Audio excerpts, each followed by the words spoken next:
All right. I woke up and it's one of them days I'm gonna just tell the dream that I had. Oh man, I'm gonna have to go back to sleep after this. I won't. Yeah. Okay. So, see if I can. Whew. Okay. So, the dream was me, Sidra, and our daughter Solstice is living in my mom's house again. Dad has passed. He's dead. This is some time after that. Now, right now, my dad is alive. But in the dream, he's gone. I don't know how long after that it was. So it's about the day we moved back in. Yeah, we moved in. I don't know why we would leave here. I don't know, but in the dream we have moved back in, and we're standing in the hallway, and I mean it's not a large house. It's some like standard home made back in like the 50s or something like that. Standard home. We're in the hallway, and you hear this thumping. It's kind of loud, a good amount of bass in it, but it's just like boom, boom, boom, boom, boom, boom, boom, boom, boom. And I'm like, what's that sound? And Mom is like, oh, that's that rat. I'm like, that's a big ass rat. It's like that rat just, oh, it's just so creepy. It just gets in the ducting, and it's always up there. Now let me explain. Our home is standard size, but this is real life, and it was also in the dream. But our home is standard size, and there was an addition put on, so that at the bottom there would be a fireplace. It's pretty big. It's a large open area, fireplace, table, couch, couple of chairs. And on the other side, what they wanted a wall, but they decided not to put one. That's where you got the original side. There's a sliding door. On the other side, there's the door, another door that goes out.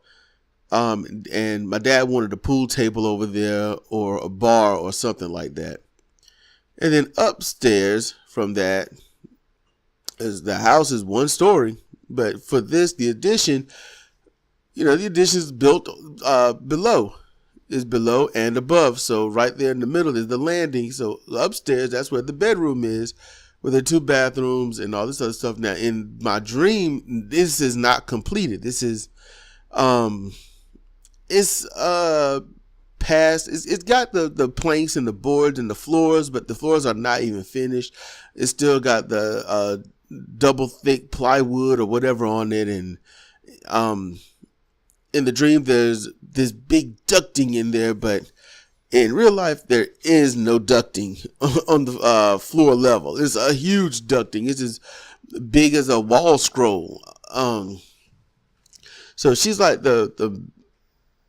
it's just a rat, and I'm just like, that's a big ass rat. So I'm like, you might want to, handle that. Get the exterminator.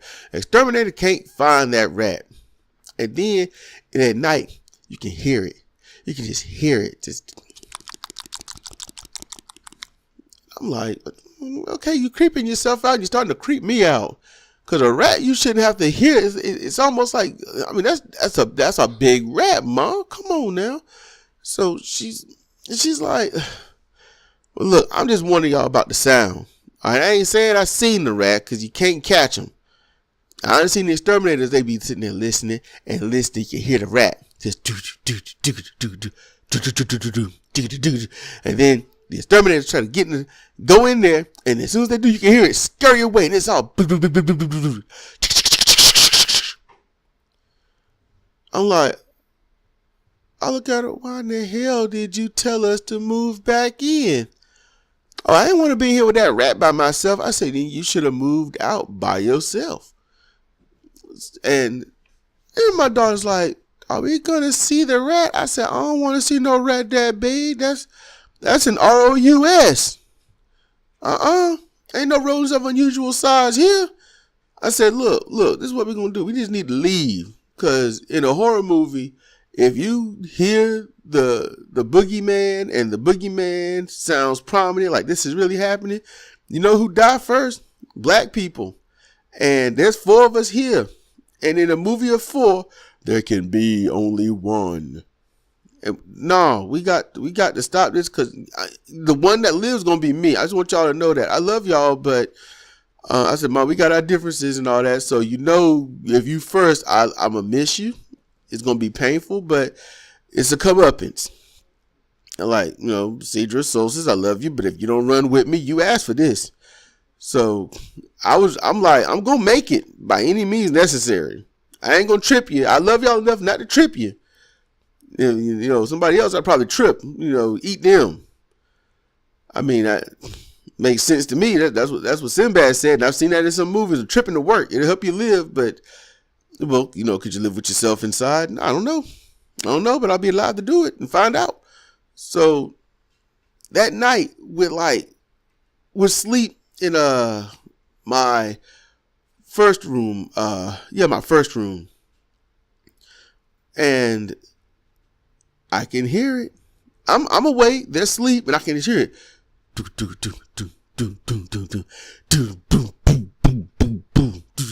I get up. I go down the hall. Now, normally there's no door. It's a doorway, but there's no door.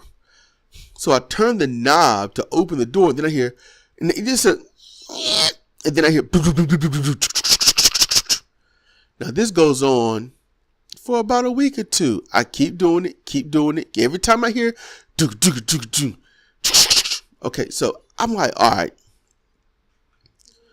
I gotta figure this out. And then one day after maybe 2 more weeks, maybe 3, I turn the knob, I open it, and the stops.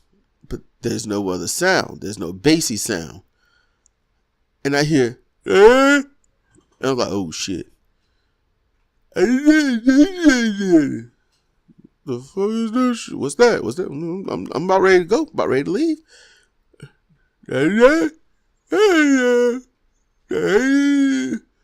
I'm like, there is a caveman mouse in my house. So I pictured a large gray mouse wearing something like Fred Flintstone, just browner, and holding a club in his mouth, ready to beat on me. But it can't talk because it's got a club in his mouth.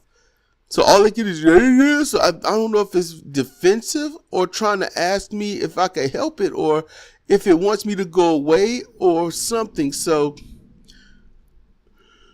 the melanin drops in me for some reason, and I venture further in when I probably should have just closed the door and ran off. But I come this far, so I open the door further, and I look in, and it's not a caveman mouse. It's a dude in a green multi-pocketed jumpsuit. He looks probably in his 60s. It's a white dude, probably in his 60s. Clean shaven. You know what? Honestly, when I really think about it, I'm describing Michael Douglas from Falling Down. So that's who that was in there. I can't remember his name in Falling Down. I can't, but that's who it is. But he can't. It's like he's lost his marbles. So and he's just holding on to this railing and looking at me. But he starts jumping up and down, all happy. Boom, boom, boom, boom, boom. And I'm like, oh, that's what that is. And I'm like, okay, shh. And I'm like, you just chill. So we gotta. What's your name? What's your name? I don't speak caveman. I can't help you. Is it John? I was like, I'm being honest. Look, he's white, so he's got to have one of them simple names, So I'm like, is it John, Scott, Biff, Larry, Harry? Yeah, it's Harry. Yeah. Oh, all right. It's Harry. Hey, Harry. And no, I've not. I can't recall seeing Harry and the Hendersons. I've seen it in little pieces here and there, I think. But I don't know if this sounds like Harry and the Hendersons. Then let me know. But he's just this guy is happy. So then I hear what, like Sedrik. What? And then he bolts off. I'm like a bolt of lightning. He's gone. He gets into this huge duct and he just into it. He's gone. And I was like, oh. And then Mom is like, did you kill it? I said, if I killed it, don't you think there'd be a fight? There'd be some blood? A mouse or rat that big? Have you ever seen that movie Of Unknown Origin?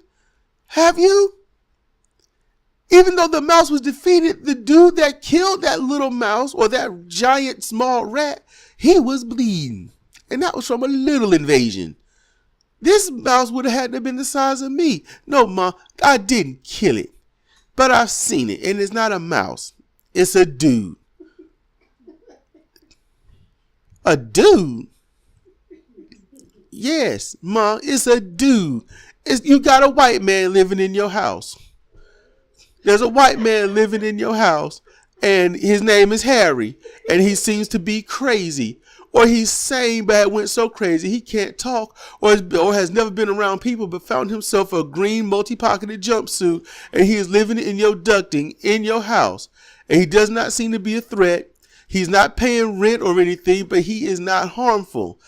He was having fun upstairs. It seems like he likes to go up there and jump around because it's a new place.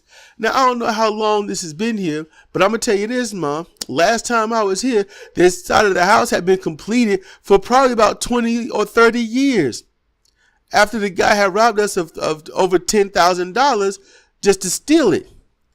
But now it's not, why is it reversed? And now and after it got reversed, now there's a white man in there. So now we living with a white man that nobody know about. And he crazy. So that's what your rat is. Your rat's a big, giant white man named Harry. Now, can we all just go back to sleep and we can figure out Harry tomorrow? And Mom is like, ain't no white man named Harry gonna stay up in here. He need to go on to find his own place. I was like, Mom, you need to calm down. All right. Can you calm down, Mom? Because it is 3:30 in the morning, and I just met Harry, and Harry, I ain't got time for this, Mom. I know how you are. Like, look, you need to go find Harry and get him out. She said the ducting can't be forever. Go in the ducting and get him. I said, you go in the damn ducting and get him. I'm not going there. Look, you don't chase crazy white men, all right? You reason with them best that you can. If you can, and if you can't, then you got to run from them or you kill them. Ain't no, hi, Harry, let's talk about it. And Harry's got a knife in his hand. No, ain't no talking. He got to get shot. But he's unarmed. All right. He ain't going to do nothing. Let's just give it time. So she's like, I can't sleep tonight. I can't sleep tonight. All right. I'm going to have some damn white man in my house walking around and having fun. I said, oh, man. I said, well, you're going to be the only one up and messed up in the morning. I'm going to sleep. Let Harry do what Harry do. So I go to bed. Mom is up for about an hour. It's about 4:55 when I think she goes back to sleep. So I think Harry also went to sleep because I didn't hear anything else when I kept waking up. I didn't hear anything all day the next day.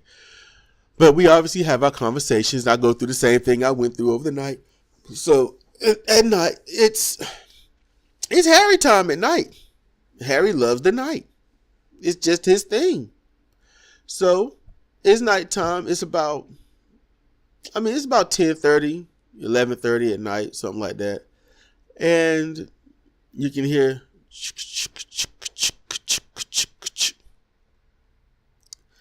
Mom was like, oh, shit. Oh, no.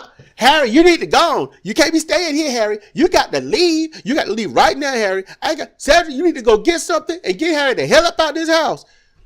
And I was like, Mom, it's bedtime. Sosa's got school tomorrow. I got nothing to do because I'm probably going to be in the bathroom starting at 3:30 at night. She just got work tomorrow. You know how this go.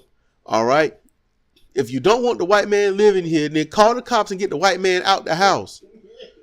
He ain't doing anything bad. He might try to kill us at night. I said, Mom, if you want to kill you at night, you've been dead by now. So let's just stop this crazy and go on about our business. And she said, I ain't living here with some old strange white man. I said, then get to know Harry so he ain't a strange white man. Ain't nobody trying to get to know that fool, that crazy man up in here. Who been cutting his hair anyway? I said, I don't know. Maybe Harry cut his own hair. He might have a knife and he knows how to trim the sides. But he seems to trim the top too. It's very immaculate. If you go look at his head, I ain't looking at no white man's head. I said, Mom, oh God. Mom, just, all we got to do is just, I can't do this with you. It's late. I didn't get much rest all day. I've been in the bathroom all day and I did have to eat, so I'm going to be in the bathroom all night. Please, Mom. This is why we moved out. I just wanted to cry. I couldn't believe it. I'm back here and I'm more pissed off and annoyed and frustrated and forlorn about Mom than I am Harry. Harry ain't done me no wrong. All he did was get up there and want to play. So, Mom eventually goes to bed. I'm in the room, and then I hear it. The problem is, it ain't what I need to hear. Harry has evolved. So, I'm in the room, and I don't hear, and I don't hear boo, boo, boo. No, I hear a subtle walking sound, and I hear, yeah, yeah. Yeah, yeah. It's like that sounds like. Now see, I'm scared. Because Harry is trying to form words. He's trying to actually really speak. And it sounds like it's my name. It's more like if you trying to go to sleep and you're the only one in the house. And your house is a studio apartment.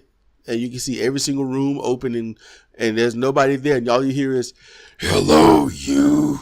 It's time to say good night and come to my world. You're like, no, I'm not going to say good night. I'm going to stay awake permanently and move tomorrow on the street. So Harry is coming down the hall. I get up. I'm a little used to Harry, so I go to Harry. Open the door. He's there. And he half runs away. He turns. He stops. He's back. Yeah. I'm like, hey, Harry. You shouldn't be in here, Harry. Yeah. Yeah, Harry. You look. So I'm like, can you really understand me very well? And he just nods. And then I just hear, you fun. I was like, oh. He sounds like that dude from the Goonies. Okay. I'm fun. Hey, look, it's late. I don't want to have fun right now. So can we please just, can you go back into the ducting? You ain't fun house. The rest of, I like you fun house. It's your fun. I said, oh, Harry's evolving and he's talking. And I can't remember what else he said, but then he starts nodding. He says, yeah, right. And I was like, oh, shit, what am I about to agree to? So I said, yeah, Harry, yeah, right. So you're hungry, Harry? So, okay, for the night, I'll go and I'll cook. I make up something, and he likes the cheese eggs I make, and because I didn't want any damn onion because Sidra ruined that shit for me. And he's like, would be better with onion and chives. I was like, do I look like a 4-star gourmet hotel? All right, I said, all right. Hush, Sidra. I don't care. She's talking about something Harry knows what he's talking about. So look, I cook for Harry, and then I'm like, Harry, what did you ask me earlier while you saying yeah or anything like that? And he was, You say you get me a job. I said, I can't even get me a job. Well, how am I going to get you a job? He said, I work with people well. I work well. Get me job. You promise, and you break your promise, I break your neck. I was like, oh shit. I said, did you meet my dad? Did he make you a promise? No. No, that was sad. I like your dad. I like him. I said, okay, Harry. That's the way you like him. But, you know what? Nope, I'm not going to get into this. Nope. So, the next day, I get Harry a job. He's working at the fire department down the street. Now, I don't know how I did this, but I don't know. I must have said something magical. So, he's working there. But down the street, turning some backwood dirt road and the fire department ain't got but one truck with a giant water tank on top. It's an old water tank. The fire truck look new, but the water tank is rusty looking. It's got one hose, and on the side it says fire rescue. Hope the fire goes out before the water goes out. I was like, well, at least they're honest. So he's working there, and he's been working there somehow, although I only got it for him the next day. He had been working there for a week, and people are sick of Harry. They are tired of him. And this one black dude is walking up on him, and he's like, see, you come here, and now this black dude's gay as well. He's gay, and he's mad. So he's like, you come here, and you think you all big and bad, like you're going to do everything. All right, you know something? You can't just fix everything. Some people like to fix some things too. And you know what? You're going to get the fuck up out my face because I'm tired of you taking my damn thunder. All right, Harry. Harry like you. You funny. You make funny faces. White boy, if you don't get up out my face, and I'm like, whoa. You got in his face. You need to chill. What's he doing? So they explain Harry's really good at fixing mechanics. He's great at making things improved.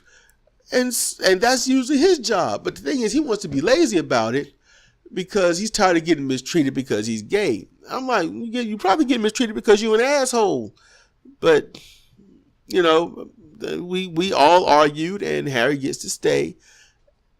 But then all of a sudden, something weird happens. So this guy, he gets a pencil and he gives it to Harry. And Harry's just looking at it. And then Harry just puts it in my face. And he's like, pencil. It's a nice pencil. And his white girl said, it's a number 2 pencil. And he's always enamored by a number 2 pencil. So Harry decides that he's going to hold this pencil. And this guy, this is a science nerd that's working in the fire department because is also a part of his dream. He's all like, look at this. And he's looking at the pencil with Harry, and the pencil from the lighting in there, the bright white fluorescent lighting, it goes through this nerd's glasses, hits the pencil and sets it on fire. So Harry just holding the pencil that's on fire. He's like, look, it's on fire. It's just like the first 5 homes I had. I was like, wait, what you talking about? So, and it's just burning and burning, and I'm like, this ain't right. And why are you holding on to the burning pencil? And so he lets go of one side, but his fingers ain't burned, and he's holding the pencil up by the eraser side, and the pencil's just burning down towards the eraser, just burning down, and so it gets to the bottom, and Harry just drops on the floor. The eraser and the metal is not burning up, but it's burning. So you can smell it and you can see that it is a flaming mess. And I'm like, somebody gonna put that out? I mean, it's on concrete, but you still might want to put that out. And Harry's like, I don't like putting out fire. It stops the fire from being. You don't want to kill someone because it stops them from breathing. Fire's alive. Look at it move. It moves, we move. We are all equally alive. It's just say, if you don't put that fire out. So Harry stomps on it a few times and he's all sad and forlorn. make me kill your fire. I'm like, yeah, we the fire had to go because if the fire kept going, then we would be dead, Harry. Dude said, man, did you see what just happened? And they start chattering stuff. They get into a huddle. Harry's not included. I'm not included. And they talking. And this dude walk over. I just got to let you know, Harry, you just set a fire in the fire department. I said, no, that fool's glasses set the fire to the pencil.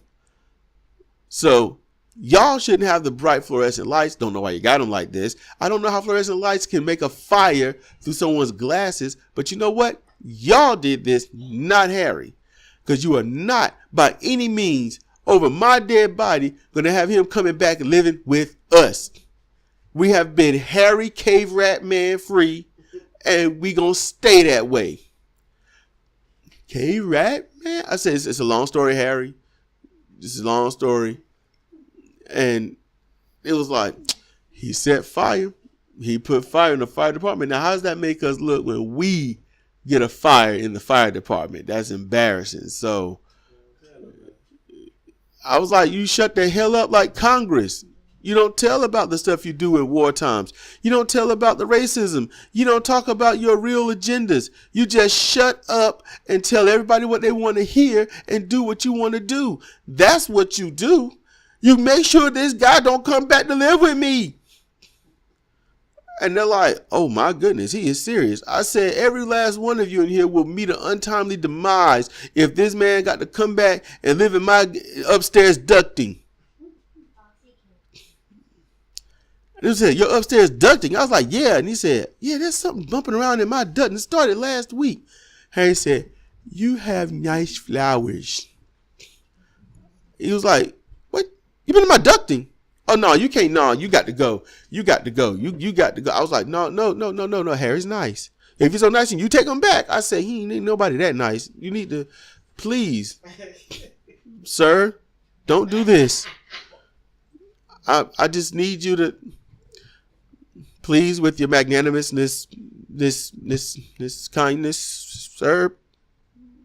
I'm sorry for the things I said earlier that might have sounded threatening or alarming or misconstrued as something of me against you or the possibility of your continued existence. I just need you to just not let that happen. And then Harry said, don't worry, Sedrik. I hire people to fix your home. I'm staying with them. I'm going to stay with them for a long time because I like them a lot. And he just looks at him and gives this weird like grin where his mouth stretches more than it needs, so the corners of the grin touch under each eye a little bit. And I'm like, I say, you know what, Harry, you always had the best judgment that I've ever known of any human being in the existence, dating since before the Bible, maybe even before the Sumerian existence. And I think that you living with them to make their lives a lot better and happier when you jump up on and down on the railing will be the greatest thing that you can do for a human being in that house. It will inspire them to do great things. He was like, you are kind. I said, thank you. And I said, you can stop smiling now because they're over there crying and I'm about to join them. So Harry stopped smiling and they said, no, you are fired. We are not doing this. You are fired. Now, I felt myself kind of shake a little bit. But see, what that was somehow in the dream, I had moved so fast, I left there and outside to my car. And I just saw Harry walk out the building. And he looked sad. And he looked at this other dude's car. All these bummed out, weird cars, except there was just one bright red Camaro, and it had black stripes on top. It had a black stripe on the side. The wheels were super chromed out, and they had actually white walls on the wheels. And he just looked at it and he said, I'm going to ruin his $150,000 car because they should not have fired me. And he gives this long grin again. And then I'm hearing some tinking. Tink, tink, tink, tink. And I'm like, what is that? Tink, tink, tink, tink, tink, tink. What's that? And I can't figure it out. Then Harry starts looking around. And I'm looking around. I'm like, what in the world is this? Tink, tink, tink, tink, tink, tink, tink. What is going on? And it's disrupting. Everything gets all wavy and strange. And the background don't look right. And Harry's looking at me. You look wavy and strange, Sedrik. You look wavy and strange. I was like, you look strange too, Harry. What's going on? I don't know. I hear ticking. I don't know. It's tink, tink, tink, tink, tink, tink, tink. And slowly, I feel I can hear a difference between Harry and the wind and the sound of the sand being shifted on the ground, or dirt. I can hear a difference between that and something else, some other wind.